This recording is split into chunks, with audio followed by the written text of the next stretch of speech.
Hey friends, Abdu'l-Baha. Welcome back. I am Jacqueline Claire. This is a study of the Advent of Divine Justice by Shoghi Effendi. I thought I would do something slightly different today by bringing you into my art studio where I'm currently working on several projects, just a way to bring more coherence to my own life and to this project. And I'll just give you a little look at the creative and joyful mess that I am surrounded by. We're going to jump in to paragraph 59 today. And I want to remind you to subscribe to this channel, to hit the bell notification so you'll know when I upload new ones.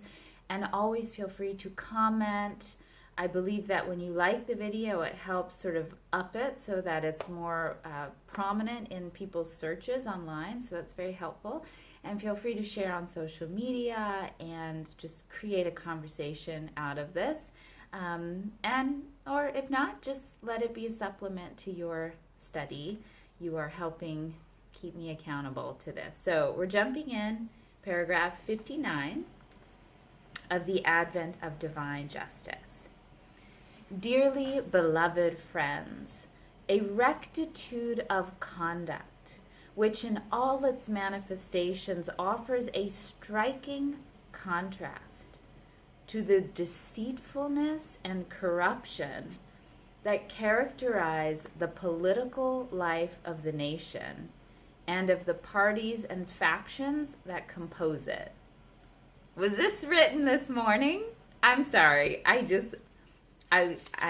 mean, it's sad, but it's awesome that it's so articulate and even in 1938. Okay, I'm just going to read that again. A rectitude of conduct which in all its manifestations offers a striking contrast. This opportunity we have to offer a striking contrast to the deceitfulness and corruption that characterize the political life of the nation and of the parties and factions that compose it. A holiness and chastity that are diametrically opposed to the moral laxity and licentiousness which defile the character of a not inconsiderable proportion of its citizens. An interracial fellowship completely purged from the curse of racial prejudice, which stigmatizes the vast majority of its people. These are the weapons which the American believers can and must wield in their double crusade. First, to regenerate the inward life of their own community, and next, to assail the long-standing evils that have entrenched themselves in the life of their nation. So first we take care of our own business, or not first, I guess it's dual, they go hand in hand. We take care of our Baha'i community dynamics and personal life, and then what's going on in our nation. The perfection of such weapons, which is the a rectitude of conduct with all its implications, a holiness, interracial fellowship. So perfection of such weapons, the wise and effective utilization of every one of them, more than the furtherance of any particular plan, or the devising of any special scheme, or the accumulation of any amount of material resources, can prepare them for the time when the hand of destiny will have directed them to assist in creating and bringing into operation that world order which is now incubating within the worldwide administrative institutions of their faith.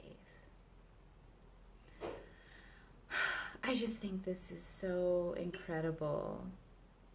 It's like whenever we ask, what can we be doing?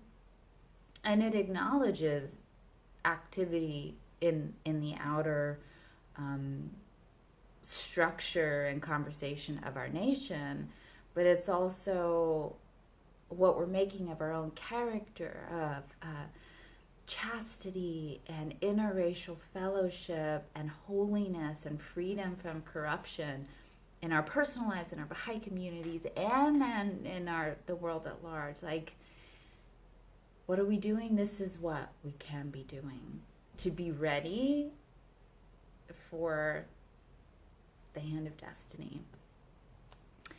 In the conduct of this twofold crusade, the valiant warriors struggling in the name and for the cause of Baha'u'llah must of necessity encounter stiff resistance and suffer many a setback. Their own instincts, no less, that's interesting, their own instincts, no less than the fury of conservative forces, the opposition of vested interests, and the objection of a corrupt and pleasure-seeking generation must be reckoned with, resolutely resisted, and completely overcome. As their defensive measures for the impending struggle are organized and extended, storms of abuse and ridicule and campaigns of condemnation and misrepresentation may be unloosed against them. Their faith they may soon find, has been assaulted, their motives misconstrued, their aims defamed, their aspirations derided, their institutions scorned, their influence belittled, their authority undermined, and their cause, at times, deserted by a few who will either be incapable of appreciating the nature of their ideals or unwilling to bear the brunt of the mounting criticisms which such a contest is sure to involve. Because of Abdu'l-Baha, the Master has prophesied, many a test will be visited upon you.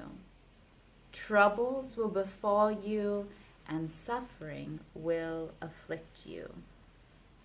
Let not, however, the invincible army of Baha'u'llah, who in the West and at one of its potential storm centers is to fight in his name and for his sake one of its fiercest and most glorious battles, be afraid of any criticism that might be directed against it.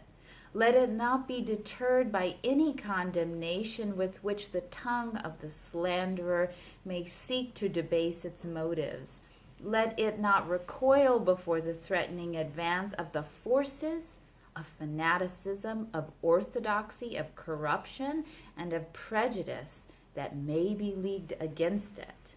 The voice of criticism is a voice that indirectly reinforces the proclamation of its cause. Unpopularity but serves to throw into greater relief the contrast between it and its adversaries. While ostracism is itself the magnetic power that must eventually win over its campaign. I'm sorry, I am so tongue-tied today. I'm so excited about this. Unpopularity but serves to throw into greater relief the contrast between it and its adversaries. While ostracism is itself the magnetic power that must eventually win over to its camp, the most vociferous and inveterate amongst its foes. So that family member that just continues to give you a hard time about this may be magnetized to this cause. Already in the land where the greatest battles of the faith have been fought and its most rapacious enemies have lived, The march of events, the slow yet steady infiltration of its ideals and the fulfillment of its prophecies have resulted not only in disarming and in transforming the character of some of its most redoubtable enemies, but also in securing their firm and unreserved allegiance to its founders. So complete a transformation, so startling a reversal of attitude can only be effected if that chosen vehicle, which is designed to carry the message of Baha'u'llah to the hungry, the restless, and unshepherded multitudes, is itself thoroughly cleansed from the defilements which it seeks to remove. It's a pretty high standard.